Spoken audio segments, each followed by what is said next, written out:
প্রিয় শিক্ষার্থীবৃন্দ, আসসালামু আলাইকুম। বিশেষণ একাডেমির পক্ষ থেকে সকলকে স্বাগতম। আজকে আমরা কথা বলবো এইচএসসি আইসিটি তৃতীয় অধ্যায় সম্পর্কে। এই অধ্যায়টি দুটি অংশে বিভক্ত। প্রথম অংশটির নাম হচ্ছে সংখ্যা পদ্ধতি, দ্বিতীয় অংশটির নাম হচ্ছে ডিজিটাল ডিভাইস। আজকে আমরা জানবো সংখ্যা পদ্ধতির বেসিক সম্পর্কে।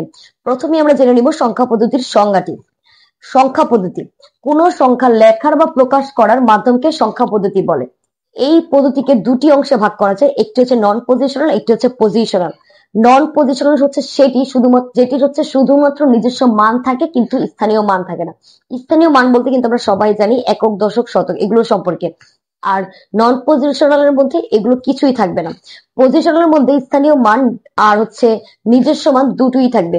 এছাড়াও এর মধ্যে বেজ বা ভিত থাকবে। অনেকের কাছে বেজ বা ভিত হচ্ছে একটু আনকমন লাগতে পারে, তাই এটি সম্পর্কে আমরা একটি লাইন জানবো। সেটা হচ্ছে কি, কোন সংখ্যা পদ্ধতিতে ব্যবহৃত মৌলিক মোট চিহ্ন সমূহের সমষ্টি হচ্ছে কি আমাদের বেজ বা ভিত। এই বেজ বা ভিতের উপর ভিত্তি করে আমাদের এই সংখ্যা পদ্ধতিকে আমাদের বইয়ের মধ্যে চারটি অংশে ভাগ করা আছে। এছাড়াও অনেক অংশ আছে বা অনেক ভাগ আছে, কিন্তু এটাকে চারটি ভাগে ভাগ করা হয়েছে আমাদের বইয়ে। প্রথমটি হচ্ছে বাইনারি। বাইনারির বেজ হচ্ছে 2, কারণ এখানে অঙ্ক সমূহের সমষ্টি হচ্ছে দুটি, 0 1। এরপর হচ্ছে অক্টাল, এটার বেজ হচ্ছে 8, কারণ এটার মধ্যে হচ্ছে মোট 8টি অঙ্ক ব্যবহার করা হয়েছে, 0 থেকে 7 অব্দি। এরপর হচ্ছে আমাদের ডেসিমাল। ডেসিমালের বেজ হচ্ছে 10, এর মধ্যে হচ্ছে 0 থেকে 9 পর্যন্ত মোট 10টি অঙ্ক ব্যবহার করা হয়েছে। হেক্সাডেসিমালের বেজ হচ্ছে 16, আর এখানে হচ্ছে 0 থেকে একটু চেঞ্জ আছে, কারণ হচ্ছে 9 এর পর হচ্ছে 10 কোনো সংখ্যা নেই। এখানে 10 এর পরিবর্তে এ লিখতে হয়, 11 পরিবর্তে হচ্ছে বি, 12 পরিবর্তে হচ্ছে সি, 13 পরিবর্তে হচ্ছে ডি, 14 পরিবর্তে হচ্ছে আমাদের ই, এবং 15 পরিবর্তে হচ্ছে কি আমাদের এফ। মানে হচ্ছে আমরা এখানে চাইলেই হচ্ছে 10, 11, 12, 13, 14, 15 লিখতে পারবো না। এগুলো হচ্ছে আমাদের সিম্বল ব্যবহার করতে হবে। আর এখানে যদি আমরা অঙ্ক সমূহে গুনি, তাহলে দেখবো যে এখানে মোট হচ্ছে 16টি অঙ্ক ব্যবহার করা হয়েছে। তার মানে হচ্ছে আমাদের হেক্সাডেসিমালের বেজ হচ্ছে 16। এখন আমরা বাইনারি। বাইনারি 0 1 এর পরবর্তী সংখ্যা আমরা কিন্তু সবাই জানি। ডেসিমালে যদি আমরা 9 এর পর আমরা যখন হচ্ছে ডেসিমাল হচ্ছে কখনো যোগ টোগ করলে দেখি যে 9 এর পর যখন আমরা কি লিখি, 10 লিখি। 9 এর পর হচ্ছে আমরা 10 লিখি, কারণ আমরা জানি কি 9 এর পর কোনো অঙ্ক নেই, এর জন্য আমরা হচ্ছে 10 লিখি। মানে একেবারে প্রথমে যে দুটি অঙ্ক, এই দুটি অঙ্ক হচ্ছে ব্যবহার করি। কিন্তু আমরা কিন্তু সামনে 0 দেই না, কারণ হচ্ছে আমরা জানি, সবাই জানি সামনে 0-র কোনো ভ্যালু নেই।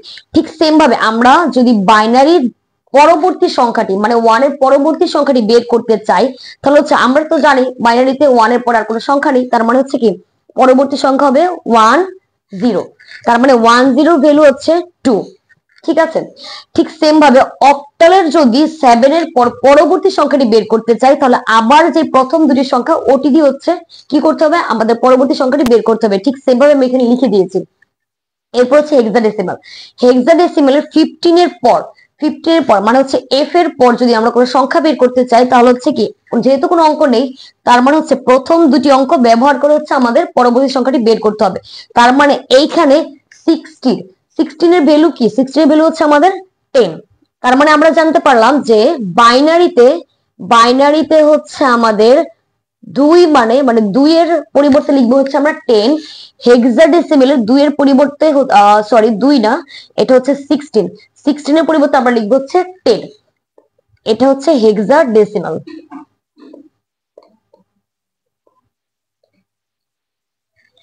আর আমাদের হচ্ছে অক্টালে হচ্ছে 7 এর পরে যে সংখ্যাটা মানে হচ্ছে 8 এর পরিবর্তে লিখবো হচ্ছে 10। তার মানে এখানে 10 এর ভ্যালু হচ্ছে 8। এটা হচ্ছে অক্টাল। আর ডেসিমালটা তো আমরা সবাই জানি, 9 এর পর হচ্ছে আমরা 10 এমনিতে লিখি, 10 এর ভ্যালু এখানে 10ই রয়েছে। ঠিক আছে। এই হচ্ছে আমাদের এই যে বেসিক ধারণা আমাদের সংখ্যা পদ্ধতি সম্পর্কে। এর পরবর্তীতে হচ্ছে আমরা রূপান্তর সম্পর্কে জানবো। আজ এই পর্যন্তই। পরবর্তী ভিডিওতে আমরা হচ্ছে সংখ্যা পদ্ধতি সম্পর্কে আরো বিস্তারিত জানবো। সবাই বিশেষণ একাডেমির সঙ্গেই থাকবেন।